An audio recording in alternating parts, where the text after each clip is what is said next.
round one of the GMT classical tournament is finished, and we had a couple of decisive results, which logically immensely changed the situation in the overall rankings. So let's have a look at them.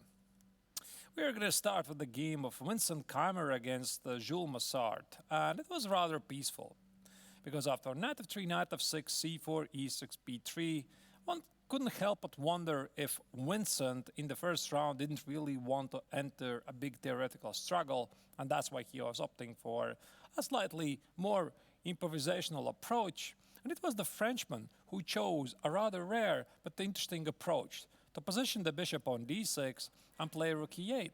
So Black's idea here was to play e6, c5 as quickly as possible. And this is what sent Vincent in a very deep thought, because he could have played d4, but then again after d4 he would enter some sort of a Catalan position, and probably in this particular day Vincent didn't really want to do it. So he played something else. Knight c3, allowing Black to take on c4, play e5, and here the young German tried to improvise with knight g5, put the knight on e4, and at least try to get the two-bishop advantage by threatening to play knight x on d6. The Frenchman, of course, refused. He played bishop f8, castles, knight e7 was a pretty good resource but in order to play c6 later and negate white's bishop on g2, and then this knight on d7 can jump either to c5 or maybe with f5 and knight f6. So after Keimer's e3, Jules decided, okay, he's going to play c6 and play knight c5. About here, perhaps Vincent should have played d4 immediately. After d4, e takes, white gets a very, very tiny edge, but probably it's not enough to win the game. But with d3, the young German showed his ambition that he wants to play f2, f4 at the king side, possibly opening the file and also utilizing the power of the bishop on b2. However, after knight c5, captures, f4 was now impossible. Probably this is where Keimer got slightly in trouble. So here f4 obviously is impossible because bishop takes on e3 comes with a check. So that's why he tried to improve the threat with king h1. However, after bishop f5, queen c3, rook d8, at some point Keimer realized that f4 is leading nowhere because this idea to play f2, f4 is simply too slow, and that's why he had to qualify for a defender. Now, here after rook d2, Black cannot take on d3 because after rook d1, the bishop is under attack, and e4 exposes the weakness on g7. That's why here Black first played queen d6, threatening to play bishop b4 or perhaps provoke some weaknesses. Vincent dodged that, but now Black can take on d3 since the white queen and the bishop no longer form this battery. Rook d1, e4 was played, and now after bishop f1, although white wins back the pawn, he's the one who has to be slightly careful here. Some mass trades followed here, queen e5, trade, even more trades, and we reached the rook endgame where Black has slightly better pawn structure and a bit more active rook. And at this moment, Keimer decided not to challenge his opponent. He could have played rook d8, king h7, rook d7, but this could allow Black to play either b5 immediately or even b6, rook f7, rook takes on a2. And it's quite difficult to evaluate a rising position, but probably Black is better because the white king is so far away to stop these two pawns at the queen side, while the black king is closer to stop white colleagues at the king side. So that's why here Vincent did play a slightly passive move a3, however, he can always switch to active defense. So both opponents activated their kings, and here the Frenchman decided to repeat the position with rook c5, rook a5, and the draw was agreed. It probably makes sense to mention that if Black had tried to play rook a4, white can always play rook c3, king d6 with the idea to play c5 check, king c7, and then try to hold on to this position. Black probably would have retained better chances, but probably white would be well within the drawing range. So draw is a logical outcome. The second game of the tournament, which finished in a draw, was Yu Yanyi against Arjun Erigaisi. And this is where Yu Yanyi finished a couple of winning chances. It all started with a very quiet Italian game. After c3, knight e2, this is standard ideas. Bishop b6 is one of the choices. Lately, a very popular idea for black is to play a5, secure himself against various pawn storms at the queen side.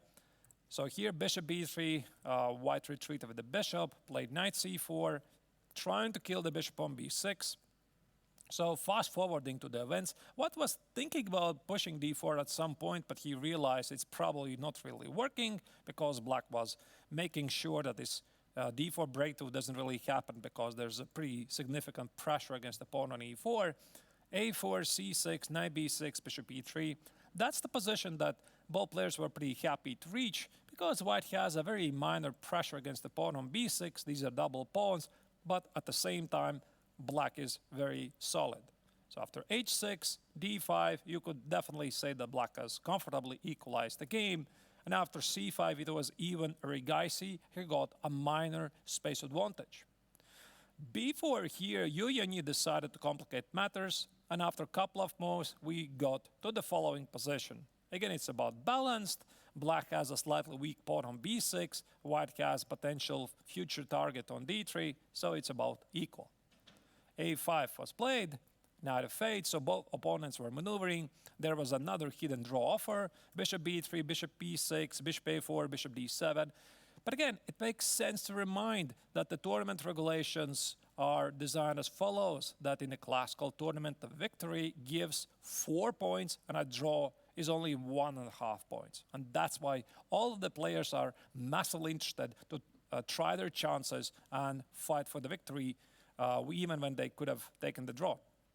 Trade happened. A takes on b6 was a temporary pawn sacrifice by the Indian young star. Queen b5, black is very active, but the critical moment arose here. So it was about equal. Black was holding the ground, and this queen c6, this was basically unforced error. Black didn't have to do this, and by this move, Erigaisi subjected himself to a long torture.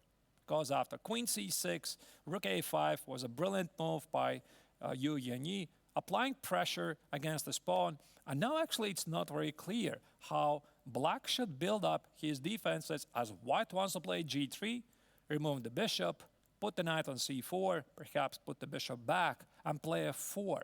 There's no counterplay for black. The knight on g6 is pinned to defend the pawn on e5, and the knight on f6 is just doing nothing. So here Erigaisi played knight e7, and instead of pursuing the aforementioned plan, the Chinese grandmaster found even a stronger idea. He played rook a7, knight f8, and instead now playing this bishop e1, knight e2, which no longer is as effective, he found a better move. Rook c7, applying pressure, forcing black to play a very passive move, knight b8, and now knight h4, the white knight is invading black's camp. You can't play g6 because that would drop the pawn on h6. So the Indian grandmaster had to play knight e6, rook a7, rook d8, knight f5. And now, after king f8, g3, you see that white is slowly preparing to play f4, and there's not much that black can do. Erigaisi played h5 with clear intentions to play g6 and get rid of this knight. King f1, g6, and a very nice intermezzo move by Yu Yanyi. So black obviously cannot play king e8. That would have been a very silly mate in one on the board. So he had to play king g8, knight e7 check, and the bishop retreats. As you can see, black's army is disorganized. There's no way to improve the position. Rook d7 is impossible to trade because that would drop the pawn on c6. And eventually the position reached this setup. So after f5, another powerful idea by Yu Yanyi. The point is, after rook takes on e7, you cannot really do that because after e5 check, this rook on e7 is dropping, so the king has to leave the protection of the e7 square. He had to take it. He takes on here, f5. Now, once again, rook takes on e7 is impossible because of the bishop g5 trick. Very nice tactical idea by the Chinese grandmaster. Now, instead, here, Erigaisi played knight f8, check, king e5 out of desperation. And now all it took here for Yu Yanyi to finish the game with a logical outcome. Had he found the correct move, not f6, but knight g8. Knight g8 idea was very powerful, and it's a rather unusual move because the threat is to play knight f6, bishop f4, and not only go after the pawn on h5, but also deliver, at least try to deliver a checkmate on the board. So if black had played knight e7, stopping knight f6, this check is incredibly difficult to parry. So all black would have to do play knight e5. Now knight f6, this rook is under attack, that's a pin, there's a check. This pawn is also dropping somewhere, so black is simply suffering catastrophic material losses. However, the Chinese grandmaster didn't find it. Instead, he played f6. I guess he was looking for the pawn on h5 because of this rook on the a file. But after king c7, it appeared that it's not so simple. So the game continued by white winning a pawn, but now it was Erigaisi who suddenly felt he has chances to save the game. So he was trying to trade some pawns in the process. Now it was white who was being up a pawn, but already not a very obvious victory. The game still continued to what appeared to be a technically winning position for the Chinese grandmaster, because obviously black could not take on c5. Now the critical moment arose here. White has an extra pawn and should do something with the passed pawns at the queen side. Now here the Chinese grandmaster made the final mistake. He played king c4, where b5 probably was the best chance. The point is, after knight takes on h4, he can play knight e6, knight c4, b6, rook c7, and this should eventually win the game. Of course, Erigaisi is not obliged to take knight takes on h4, but if he does not, then white is simply but surely making progress. The game continued with knight e5, knight f3, and here Yu Yanyi didn't find anything better than to play knight e6, and Erigaisi took the right pawn. He took on h4, knight f5, rook takes on b4, and although the Chinese grandmaster was being very resourceful, he was relying on the power of this d pawn. It was simply not enough. So after a couple of very precise moves by the Indian grandmaster, he had calculated very precisely. Rook takes on h3, king c6, king d7 always seals the deal. Rook d3, another only move by Erigaisi, another only move, rook e4 check, forcing the king to go in front of the pawn, and only then playing rook h4. The game was agreed to a draw right here, as white cannot make a progress. Now we are moving to one of the decisive games of the first round of the classical tournament, where Daniel Bogdan-Diak was playing against Lequang Liem, the reigning last year's triathlon champion. And here the Romanian grandmaster played a rather rare move, queen b3, which probably was a small surprise to the champion. After c5, we very quickly got to a quiet endgame. Yeah, queen b3 was the first attempt for the Romanian grandmaster to complicate matters, because if he trades the queens, it could be simply not enough to claim anything real out of the opening. And that's why the Vietnamese grandmaster tried to force matters. He played bishop d7, a3, and finally the queens were off the board. Now, it would seem that white has slightly better chances due to the damaged pawn structure that black has, but actually black is ahead in development, and it's white who has to be slightly careful. So after e3, rook c8, a5 possibly was a better idea, a5, b5 with the idea to play knight a7 and eventually put the knight on b6, applying some pressure against white's queenside pawns. Lequang Liem, after the game in the interview, said he saw this, but he was not really sure how to properly evaluate it, so that's why he played rook c8, king d2, rook d8, and here most likely it was Diak who slightly overestimated his chances, because if he was thinking about making a draw, this probably wouldn't have been very difficult. Instead, I would guess that he was trying to be a little bit ambitious and keep a pair of rooks on the board, and then at some point somehow activate the rook to exploit these weaknesses that black has at the king side. However, at this moment, it was the reigning champion Lequang Liem who slowly but surely started to take over the game. A couple of inaccuracies from Diak led to the position where apparently it was now black who was thinking about more than just a draw. Now here white had to qualify for the defender, and the critical moment arose about here. So he decided to play g4 because king f2 would allow black to penetrate white's defenses using the open c file. After g4, king f6, king d2, b6, king e1, white essentially is waiting, rook d8, rook f1, bishop c6. And in the post-mortem analysis in the interview, Wang Liem said he didn't really believe he can make a progress here. And if Diak had just waited, like rook g1, rook f1, he said he didn't really see any way to make a progress, but he probably would have tried. But at this moment, something strange happened, and it was Liem who said possibly his opponent tilted, not being very happy with the performance, what he had shown in this game so far, and he started to play very quickly, making dubious decisions. e4 was one of them, creating unnecessary weakness on e4. After the capture, here it was Liem who made a mistake, king g7, and he had a good laugh in the interview. He said, of course, he should have played king g6, but he simply hallucinated that after rook f3, rook d4, rook e3, that he cannot take with the bishop on e4. He thought that white here has bishop d3, pinning the rook and the king, but of course you see that is simply impossible because the bishop on e2 is pinned.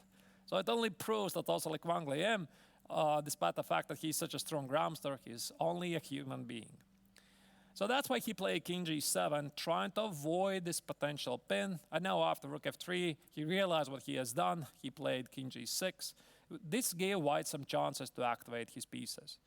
Here Liem said that white most likely had to resort to a slightly passive defense, bishop d3, h3, king e2, and there's just no easy way for black to break through. Probably there's simply no such thing. However, the Romanian grandmaster decided to be very active. He played rook c3, rook c7, sacrificing this pawn, but now the black pawns at the e file are becoming very strong, and combined with the potential weakness on the pawn on h2, this gave the Vietnamese grandmaster serious winning chances. After a5, rook a7, rook d5, here Diak won back his pawn, but now because black was very active. So after rook c2, black cut off the white king from participating in the game, and after the h2 pawn was lost, here it was the Vietnamese grandmaster who surely took the game to the victory. It appears to be a material balance on the board, but everything is decided on the piece activity, which black has simply more. Rook d5 was the final move, bishop c4, rook d4, take it, and now the very strong advanced pawn on h3 decides the game. As rook c3, black just plays king g2, h2, king g1 against any checks, shields with the rook, eventually promoting the pawn to the queens. And of course, the final game where David Navarra scored a victory over Amin Bassem, which allowed him to leapfrog to cement his place in the top rankings overall. They played out Ray Lopez, the Breyer variation, which is a very popular line.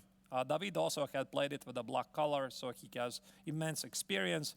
This knight b8 idea, knight e7, knight e2, all of this is big theory. It's been contested thousands of times before. However, at this moment, after a4, bishop g7, here Navarra found a very interesting new idea, which he later confessed he had discovered it with the help of engine analysis at home. He played bishop g5, h6, and simply retreated back, essentially seemingly gifting black 2 extra tempos. However, it was very difficult to understand how black should proceed, because of course a very committal move here is to play d6, d5, but if the opponent is in a deep prep, this is something you would probably refrain to play. And that's the reason why Amin Bassem decided to play c5. c5, d5, and c4, the classical approach. Now we transpose to some sort of a typical structure, bishop e3, knight c5, queen d2, attacking the pawn. Here black usually plays h5 to fight for some critical squares at the king side. Rook a3 is another typical move, threatening to take over the file. So the game was having the character of white with some minor pressure. Here the Egyptian grandmaster was holding well. He slowly improved his pieces, queen e1, and now starting this moment when David was having a nice position after the opening, here the Egyptian grandmaster started to go wrong. Now apparently he didn't really like bishop d7, which was his original idea to better protect the b5 pawn and against any rook a7 invasions, always respond with rook b7. But he started to dislike something. And that's why at this moment he changed his mind. He played bishop b7 to trade the rooks here. Now, after rook a5, queen b6, knight e2, here Navarra already was preparing a very strong idea to play b2, b4. After rook a8, b4 was played. Black cannot really take on a5 because this is going to keep the pin alive. C takes, knight takes on b3. Now this knight is under a serious pin. The pawn on b5 is also becoming a target. Think about moves like queen e2 or even maybe at some point bishop d3. Rook a5, trade happened, this trade happened, and here Navarra unleashed c4. Powerful idea, because if black accepts this pawn, knight takes on c5 becomes a very strong option, giving white a very strong pass pawn at d5. B takes on c4 was played, knight takes, b takes, queen a1, attacking the pawn on e5 and the bishop on a8, and here things suddenly went terribly wrong for black. It was not too late to play bishop b7 and a slightly worse position with the entire point that after queen takes on e5, there is no immediate jumps with the knight because of the queen e8 check, but black had a very powerful response, c4, c3.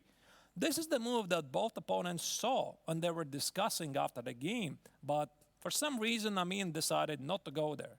The point is, black is threatening queen b2, attack the bishop and promote the pawn, and if white takes on c3, there's knight e4, a double attack on the queen, giving black a satisfactory game. David wasn't really sure. He was suggesting something like queen b8 here and snatch the pawn on c5, but he had difficulties to evaluate, for example, takes, queen b7, queen a3, how to properly give a proper assessment of this position. So finally, what happened here is that Bassem played queen b8, which is a mistake, clearly underestimating the very slow maneuver, knight f1, knight e2, and knight c4. Knight e7, knight e2 was played, c3, queen c3, bishop f8, knight c4, and it was already getting pretty obvious that white is having a very large advantage because he has beautifully positioned pieces, a very strong pass pawn, while black's bishop on a8 is doing nothing, and white's pawn on d5 is becoming increasingly strong. Think about threats of bishop a4 and bishop c6. Now here black made the final mistake, and queen b4 sealed the deal immediately in favor of the Czech grandmaster. After the trade, bishop a4 was played, and now if the knight retreats, white either takes the pawn on e5 or simply plays bishop c6, effectively checkmating the bishop on a8. Knight c5, take it, bishop c6, and here the Egyptian grandmaster had seen it enough, because after the take, there's no way he can stop this pawn, and white is simply promoting to a victory. So finally, these are the results of round one of the classical tournament. As you can see, Le Quang Liem and David Navarra bagged very important 4 points against their opposition. Vincent Keimer, the previous co-leader of the tournament, now is stepping back because he shared points with Jules Massard. For Yu Yanyi, this was a big disappointment because he had a winning position. But yeah, in the end, it was Arjun Erigaisi who was leading a wonderful defense, holding the game to a draw. So here are the rankings after the first round of the classical tournament combined with the results of the rapid section. David Navarra now leads the overall rankings with 14 points. Vincent Keimer is behind him with 11.5 points. Yu Yanyi, 10.5, and last year's champion, Le Quang Liem, with 9 points. The tournament resumes today with round 2 of the classical tournament, where the players are going to fight out for 4 more possible points each. There's 7 rounds in total, so a lot of points still possible to win. Then after 4 classical rounds, they're going to play out a blitz tournament. A lot of action is still ahead. Hope you are enjoying the coverage of the tournament so far, and come back at 2 p.m. Central European Summer Time for the round 2 of the GMT Classical.